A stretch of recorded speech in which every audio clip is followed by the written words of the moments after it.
Estamos nesse período eleitoral abrindo aqui espaço para todos os candidatos ao pleito desse ano, seja ao cargo de deputado estadual, federal, senador ou até, porventura, presidente da República. Aqueles que assim desejarem utilizar este espaço de forma isonômica, ao mesmo tempo, com os mesmos temas destinados a todos os candidatos, garantindo assim isonomia, é claro, uma questão igualitária para todos, para que possam assim apresentar as suas propostas para a nossa população.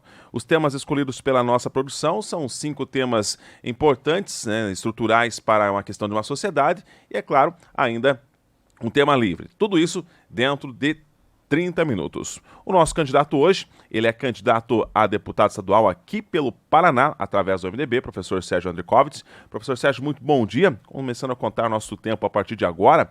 E já de imediato, nosso primeiro tema vai ser segurança pública, candidato. Dever do Estado garantir a segurança aos seus cidadãos. Como seria a sua atuação se chegar como deputado estadual lá na Assembleia em projetos, atuação junto ao governo do estado para melhorar a infraestrutura? No caso aqui, cabe então ao governo estadual, polícia militar e civil, enfim, melhorar a questão de segurança pública no estado do Paraná. Bom dia. Bom dia a todos os ouvintes da Rádio Jovem Pan. Quero primeiramente agradecer a oportunidade democrática que está sendo concedida a todos os candidatos aqui poderem expressar os seus pensamentos, seus ideais. Agradecer também a direção da Jovem Pan, através da sua equipe jornalística. É um momento muito importante na vida de cada um dos nós cidadãos, porque a nossa vida política, através das futuras administrações, nesse momento devem ser muito bem conhecidas através daquilo que os candidatos possam expressar. Respondendo primeiramente a tua pergunta, teu questionamento a respeito da segurança pública. Segurança pública, ela está embasada dentro da Constituição Federal. Então, portanto, eu sou um constitucionalista, eu sou formado em Direito também, e inclusive na minha prova da OAB eu escolhi o Direito Constitucional porque é a Bíblia, nós podemos assim equiparar como se fosse a Bíblia da população brasileira, é a Constituição Federal. E o que a Constituição Federal se refere relacionada à questão da segurança pública? É dever do Estado. O Estado, seja ele município, Estado, União, e o que deve haver efetivamente, e aí vem uma questão que eu não posso esquecer, da valorização profissional. Os policiais, sejam eles da esfera civil, da esfera militar, eles devem ser respeitados através da sua valorização profissional, da sua qualificação profissional e também da questão da valorização através da remuneração. Então, um dos primeiros pontos que eu faria, nós temos que ter policiais altamente preparados, tecnicamente preparados, com uma infraestrutura através de logística, veículos, armamentos, mas nós não podemos esquecer do aspecto humano e que muitas vezes os governos esquecem. Então investe-se muitas vezes naquilo que é material e esquece do que é humano. Então nós temos que priorizar o humano. E eu faria o seguinte trabalho, começando por essa questão aqui. A questão da escolarização dos policiais. O que é a escolarização? Eles já têm a sua escolarização porque passaram por um concurso público. Mas nós nunca podemos deixar de esquecer de que o estudo, de que a educação, ela é muito dinâmica. E cada vez que o policial, enfim, o funcionário público como um todo, ele é valorizado através dessa qualificação, através do estudo, automaticamente reverterá em benefício da população. Então eu faria um trabalho altamente técnico, qualificado, mas olhando objetivamente no aspecto humano, quer dizer, valorizando esse profissional da área de segurança, para que ele pudesse efetivamente prestar o melhor trabalho para a população através desse preparo técnico, científico, mas também humano e principalmente voltado para a população, que é aquele que nos paga, Eu sempre digo que o servidor público, cada um de nós, eu sou servidor público inativo, aposentado, quem paga o meu salário, o meu vencimento é o cidadão. Então ele tem por direito e por dever até nos cobrar um trabalho qualificado. E quem que vai fazer com que essa cobrança efetivamente ocorra? É o gestor. Gestor, seja ele municipal, estadual e federal. No caso aqui específico, seria o governador do estado, porque nós estamos nos referindo na esfera estadual. Excelente, candidato. Próxima área, uma área que tem bastante conhecimento, que é educação. A educação é um dos pilares fundamentais, seja em qualquer esfera do governo, desde o ensino primário até o superior. Dentro da educação, que contribuição poderia dar no Legislativo Paranaense? Olha, eu lecionei por 32 anos e 9 meses, e alguns dias, sou aposentado desde 2016, e tive a oportunidade ímpar de ser diretor de uma das maiores escolas de Nanda Vitória, foi o Colégio Estadual Túlio de França. E sou um apaixonado pela educação. Sou apaixonado pelo aspecto humano em que você consegue levar os teus conhecimentos, que você consegue trabalhar com com a juventude, com os adolescentes e ver que essa educação efetivamente está ajudando na transformação de vida. E eu penso da seguinte forma: como que nós vamos ter uma sociedade melhor? Como que nós vamos ter uma mudança naquilo que deve efetivamente ocorrer nos dias atuais que nós estamos vivendo? É através da educação. Mas a educação não pode ser uma educação teórica. Todos falam, indiferente, seja que esfera for, em que eleições for, vou trabalhar na saúde e educação. Mas a educação ela tem que ser sentida e vivida no seu dia a dia. O que é a educação? E eu vejo assim que o que tem que ser efetivamente feito é uma educação voltada para o humano, quer dizer, para os nossos educandos, para os nossos alunos. Tem que ser valorizado o profissional da educação, não somente no discurso, mas efetivamente na prática. De que forma? Com salários adequados, com qualificação, como eu falei dos policiais há pouco, com qualificação profissional e principalmente fazendo com que a formação desse nosso educando, quer dizer, dos nossos alunos, o capacite e o habilite para prestar efetivamente um trabalho técnico futuramente na sua vida profissional. Eu, por exemplo, dou um exemplo. Fiz o ensino médio no Colégio Estadual Túlio de França, fiz patologia clínica na época, que era auxiliar ou técnico de análises clínicas. Aquilo me preparou porque eu efetivamente pude posteriormente trabalhar num laboratório. Posteriormente eu busquei uma faculdade voltada na mesma área. E eu tenho inclusive uma pessoa que foi minha aluna e que é uma pessoa que tem um carinho muito grande. Hoje ela trabalha no estado do Paraná, em laboratório, porque ela teve a formação no Túlio de França. E estou dando um exemplo, mas isso são centenas e milhares. Quantos contadores nós não temos em União da Vitória que se formaram ali no Túlio de França? Quantos técnicos em meio ambiente, profissionais da área de enfermagem, né, a nível técnico, foram meus alunos no Colégio Lauro Miller Soares. Então hoje eles estão prestando serviços, seja no serviço público, nas entidades particulares, hospitais, clínicas, seja onde for, e eles buscaram essa qualificação aonde? Através da educação. Então a educação ela deve sondar qual é a necessidade hoje do mercado de trabalho e capacitar os nossos educandos para que efetivamente, através de uma educação bem consolidada, de profissionais bem remunerados, mas respeitados acima de tudo e qualificados, possam efetivamente ajudar nessa transformação da sociedade através dos nossos alunos formados em instituições públicas sem custo particular. O custo é muito alto da educação. Todos pensam que a educação é gratuita. Não é gratuita porque nós sabemos que a máquina custa e custa muito. Mas nós temos que olhar principalmente o nosso educando, que é eu sempre falo que a educação você não está fazendo despesa gasta, está fazendo investimento, porque o retorno é muito grande, sem dúvida alguma, para a sociedade. Nosso próximo tema é voltado aqui mais para a nossa região. União da Vitória, por exemplo, já foi uma das maiores economias do estado no passado, isso muito graças à ferrovia, mas a região sul como um todo, né? Por vezes a nossa região foi deixada de lado. Hoje vemos outras regiões do estado do Paraná muito mais desenvolvidas do que aqui o sul do Paraná. Que projetos teria a apresentar para a nossa população para melhorar questões voltadas a investimentos, em infraestrutura e assim gerar mais empregos, que é aquilo que o paranaense quer? Olha, eu estava lendo um livro agora no início do ano, nós chegamos a ser a 4ª arrecadação estadual em ICMS, aqui União da Vitória. Então, o que nós temos que fazer? Nós temos que olhar a União da Vitória de forma diferente, não somente no período eleitoral. Nós temos problemas seríssimos aqui, e eu até escuto muito a Rádio Colmeia e vocês aqui, a Jovem Pan, e eu escuto de forma sistemática e até lendo jornais, os acidentes que ocorrem na BR-476. Por que não essa rodovia ela ser duplicada? Por que nós não temos uma malha viária aqui totalmente diferente? Por que nós não temos o retorno que infelizmente nós perdemos, inclusive até os trilhos de trem das ferrovias? Eu estava vendo um projeto do governo federal e do governo estadual, onde várias regiões foram contempladas com a questão do retorno das ferrovias, e nós fomos esquecidos. Mas por que acontece isso?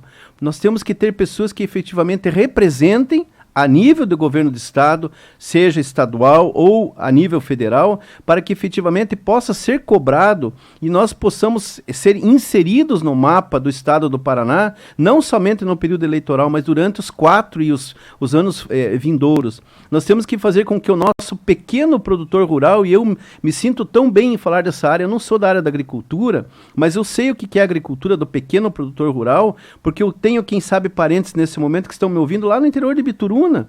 E eu me recordo do meu avô, que já é falecido, onde ele descia trechos enormes com um saco de milho nas costas, não tinha acesso ao maquinário. Então nós temos que olhar para esse produtor rural, nós temos que fazer com que ele possa, através do seu trabalho, através da sua qualificação, efetivamente ajudar na economia local. E, logicamente, nós temos que diversificar as indústrias de União da Vitória. Nós não podemos ficar mais somente no ciclo da madeira.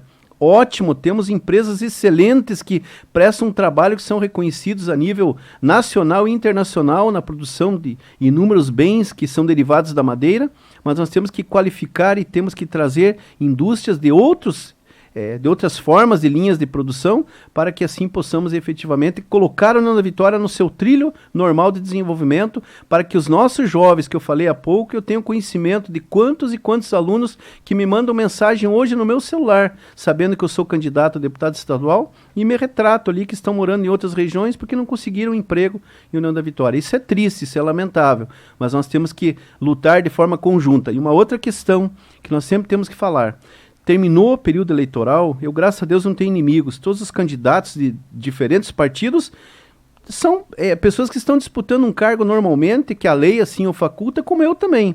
Então, terminando esse período, dar as mãos, não importa quem será o governador, governadora do estado do Paraná, não nos interessa. O que nos interessa é nos unirmos pela região sul do Paraná, União da Vitória, e os 9 municípios que compõem a Ansulpar e também a Cansul. Candidato, nosso próximo tema será a questão da saúde, né? A gente está aos poucos, pelo menos acho que o pior da pandemia já passou, escancarou problemas que o Brasil já enfrentava há muito tempo, com falta de leitos, enfim, falta de equipamentos, mas tem situações que são corriqueiras na área da saúde, né? Falta de exames, médicos especialistas, estruturas em hospitais, enfim, são N os problemas, o gargalo da saúde é muito grande. Até a gente fala rapidamente fora do ar, né? Que quanto mais se investe em saúde, mais vai, porque é uma área que demanda. Nessa área tão importante para a sociedade, no legislativo, de que forma poderia apresentar soluções para melhorar a saúde do paranaense? Olha, eu agradeço essa pergunta, que essa pergunta vem exatamente contemplar qual é o meu projeto maior para a União da Vitória e região sul do Paraná. O que nós precisamos, eu conheço muito bem a saúde, porque eu gosto de falar um pouquinho da minha biografia. Eu comecei trabalhando no antigo Hospital 26 de Outubro, aqui da União da Vitória. Os mais antigos sabem onde que era o Hospital 26 de Outubro, de frente aqui ao Fórum da União da Vitória, OAB. 1979, fevereiro de 1979, um adolescente, 17 para 18 anos, fiz curso de auxiliar de enfermagem e comecei a trabalhar no Hospital 26 de Outubro. Posteriormente, trabalhei na Casa de Saúde e Maternidade Nazaré Fará.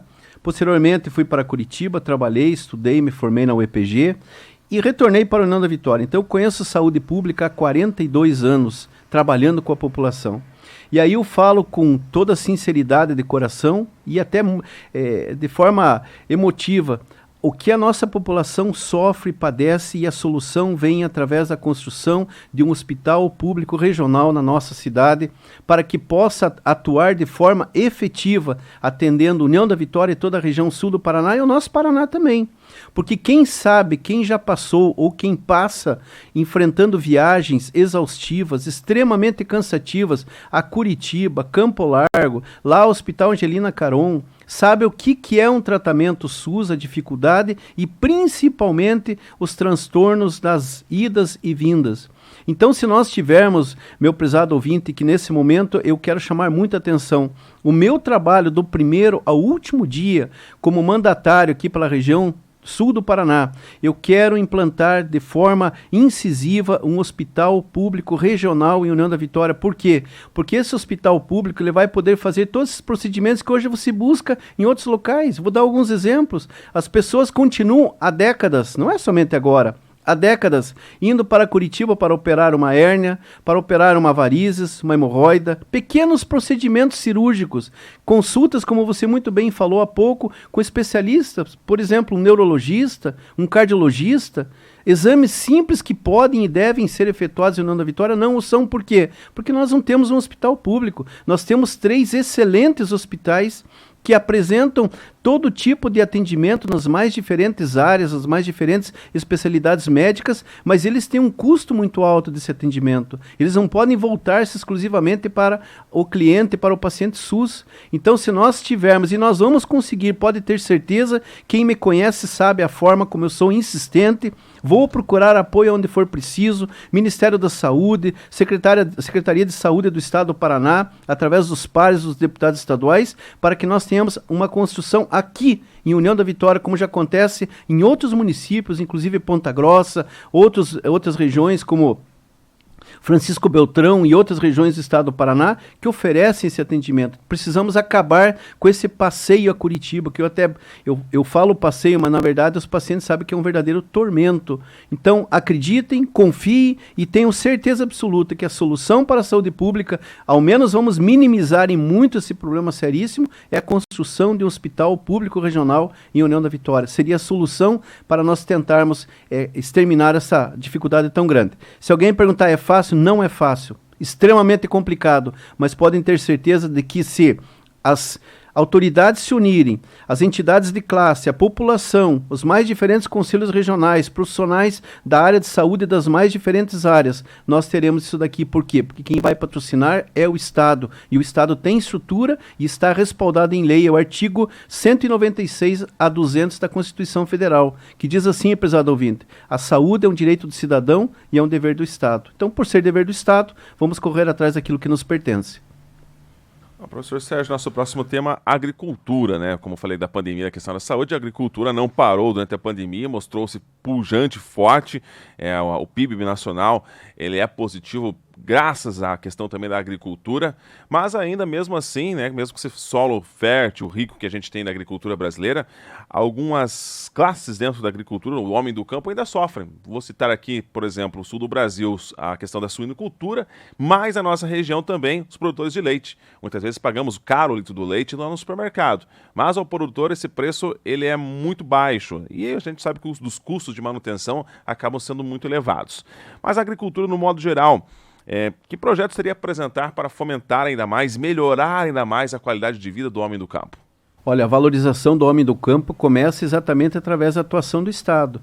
Nós temos aí a Secretaria de Agricultura, sediada inclusive não da Vitória, nós temos que ter projetos que se voltem para dar o acompanhamento ao pequeno produtor rural. Como você muito bem falou, ainda bem, graças a Deus, que nós temos uma agricultura pujante, uma agricultura que luta diariamente, que faz com que o nosso país não tenha caído, melhor, aonde outros países caíram com essa pandemia. Nós continuamos crescendo, nós continuamos produzindo, por quê? Devido ao trabalho desses trabalhadores rurais, que somaram-se, né? Existe muito a questão que se fala do agricultor, daquele mais forte, do maior, mas nós temos que, do agronegócio, nós temos que saber que cada um soma com o seu trabalho e essa soma chega-se até aquilo que se espera. Então, o que eu apresentaria? Projetos de lei que já existem, mas têm que ser cada vez mais incrementados através do servidor público, efetivamente, lá na ponta, que é onde está o produtor rural, vendo quais são as condições para que ele desempenhe um trabalho melhor, qual seria a melhor qualificação na sua área de produção, seria a pecuária, seria, enfim, a suinocultura, seria a produção de que tipo de grãos, o que se pode fazer e o que o Estado pode oferecer. Porque nós sabemos que o pequeno produtor rural, e eu posso falar isso de cadeira, como falei há pouco, eu conheço a vida do pequeno produtor rural, ele não tem uma estrutura que ele possa competir com os grandes, mas se o Estado, aí entra a mão poderosa do Estado, se o Estado estender suas mãos e levar esse auxílio até o pequeno produtor rural, logicamente que um grande amigo meu lá de Cruz Machado, ele sempre falava para mim o seguinte: professor Sérgio, quando a agricultura vai bem, quando o colono vai bem, todo mundo vai bem. O comércio vende bem, você tem uma qualidade de vida melhor que é estendida a todas as demais pessoas. Agora, quando a agricultura vai mal, isso reflete especificamente na região sul do Paraná, nós somos dependentes da produção rural. Nós sabemos que tudo isso acaba tendo reflexos tão negativos na sociedade. Então, você, pequeno produtor rural, o grande também merece nosso apoio, só que ele consegue caminhar de forma mais intensa. Mas é o pequeno produtor rural que tem que efetivamente receber o apoio, o preparo e principalmente o acompanhamento do poder público. Excelente, bom candidato. Ainda temos um pouco mais de 10 minutos ainda, e a gente agora abre esse espaço, né, um tema livre, né, principalmente voltado às questões de pretensões. Gostaria que o senhor agora voltasse, então, aos eleitores paranaenses e que estão nos assistindo, nos ouvindo nesse momento, e para que então esse eleitor possa dar o seu voto de confiança, quais são suas pretensões dentro da questão política, enfim.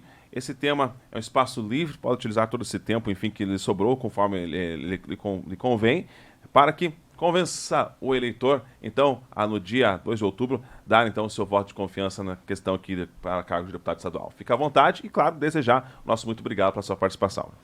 Meu prezado ouvinte, você que está nesse momento nos dando a oportunidade de adentrar ao teu lar, eu quero te falar o seguinte: você que me conhece, que teve a oportunidade de me conhecer dentro de uma sala de aula, que teve a oportunidade de me conhecer aí na saúde pública, que teve a oportunidade de me conhecer como vereador, como ex-presidente da Câmara, sabe que uma das características do professor Sérgio sempre foi falar a verdade, não prometer e principalmente olhando nos olhos das pessoas, dizer o que eu realmente quero em benefício da sociedade, em benefício da nossa população. E eu não posso voltar as costas para um problema tão gravíssimo que nós estamos enfrentando e cada vez se acentua muito mais. Por quê? Porque o Estado, ele investe em saúde, mas o investimento é muito aquém, muito abaixo do esperado. Nós sabemos que a população está aumentando, mas nós sabemos que, infelizmente, os profissionais da área de saúde estão diminuindo. Por quê? Porque muitos estão indo para a sua merecida aposentadoria, não está havendo a reposição de mão de obra e, consequentemente, isso tudo reflete na questão do atendimento à população. Então, o que eu quero, o que eu almejo, o meu sonho, que vai ser desde o primeiro dia de mandato até o último dia, de forma insistente, implantarmos um hospital público em nosso município. Um hospital público regional será a solução para nós termos os atendimentos aqui na nossa cidade, aqui na região, onde você das mais diferentes regiões, interior de Bituruna, Cruz Machado, João Carneiro, não importa os municípios quais sejam, mas são nossos irmãos, são pessoas que estão passando por dificuldades tão grandes na área de saúde, e se você tiver esse atendimento regional, público, gratuito, automaticamente nós teremos a solução para tantos problemas. É fácil? Não é fácil, mas tudo que é difícil, tudo que é trabalhoso, ele exige trabalho. E a minha característica sempre foi de me dedicar de forma exaustiva naquilo que eu me propus. E nesse momento eu me proponho, juntamente com você, prezado ouvinte, somarmos, me cobrem se eleito for, como é que está a construção do Hospital Público Regional, para que nós possamos ir nas autoridades, sejam elas quem forem, governador, presidente, ministro da Saúde, secretário da Saúde, presidente da Assembleia, não importa quem seja, somando, enfim, união e forças para que efetivamente nós possamos ter concretizado esse sonho que eu acalento há tantos anos, que é a construção de um hospital público regional na nossa cidade. Vou dar um exemplo para vocês, prezados ouvintes, relacionado à questão do que é o atendimento público. Todos conhecem o Banco de Sangue do União da Vitória, unidade de coleta e transfusão vinculado à rede EMEPAR do estado do Paraná. Esse que vos fala, juntamente com uma outra médica e mais uma enfermeira, no ano de 1989, início de 89, nós implantamos, através da direção da chefia da 6ª Regional, Dr. Varribe Mota, que já é falecido, a implantação dessa unidade na área hematológica, na área do sangue. E hoje presta um serviço exemplar que atende desde São Mateus do Sul, toda a região sul do Paraná, inclusive mandamos sangue também para Curitiba e outras regiões do estado. E aí eu pergunto, alguém de vocês alguma vez comprou alguma rifa para ter que pagar os procedimentos, as transfusões que são feitas? Eu mesmo, no tempo que eu estava na ativa, eu cheguei a transfundir mais de 60 bolsas de hemocomponentes em paciente. Não pense que é barato, tem bolsa de sangue que custa cerca de 400, 500, 600 reais. Por quê? Porque o procedimento é caro, o sangue não custa nada, mas o procedimento, os exames que são feitos, as separações no sangue que é feita é caríssima. Por que ninguém se preocupa em ter que vender uma rifa para pagar esses procedimentos? Porque é público. Estou fazendo esse comparativo, meu prezado ouvinte, para você saber que aquilo que é público é obrigação, é dever do Estado manter funcionando e principalmente atendendo a população. E é esse mesmo princípio, esse mesmo pensamento que nós podemos implantar na União da Vitória. Um hospital público regional para que atenda a nossa população nas mais diferentes áreas, para que você possa ir consultar com neurologista, com cardiologista, enfim, com um profissional que possa te atender dentro das necessidades pessoais que nós temos, e esse passeio incansável a Curitiba, esse tormento que tantas famílias passam no seu dia a dia, pegando um ônibus 2 horas da madrugada, indo para Curitiba e retornando no dia seguinte por volta das 10 horas da noite. Então esse tormento pode acabar. Confie, acredite. E principalmente o que eu posso falar para vocês, estou aqui para apresentar propostas para a nossa população. Analisem o meu nome com toda atenção, com todo cuidado, com todo carinho. Agradeço desde já a atenção dispensada, agradeço o espaço que está sendo oportunizado pela Jovem Pan, através dos seus profissionais, enfim, dos companheiros dos jornalistas que aqui estão, para poder trazer esses pensamentos a vocês. Confiem, acreditem e principalmente eu falo, o bom político é aquele que posteriormente aceita ser cobrado. E vamos cobrar de todos, não importa quem sejam os eleitos, quem sejam os governantes, temos que cobrar porque é um direito nosso como cidadão. Agradeço a todos a atenção, um bom dia, uma boa semana, que Deus abençoe a todos. Essa foi a entrevista com o candidato a deputado estadual pelo estado do Paraná, professor Sérgio, pelo MDB, sob o número 15.127. E mais uma vez, aqui deixamos então esse espaço aberto para todos aqueles que assim desejarem utilizar os mesmos temas, com o mesmo tempo. Basta entrar em contato com a nossa produção através do 42-3523-9649 e agendar o seu horário.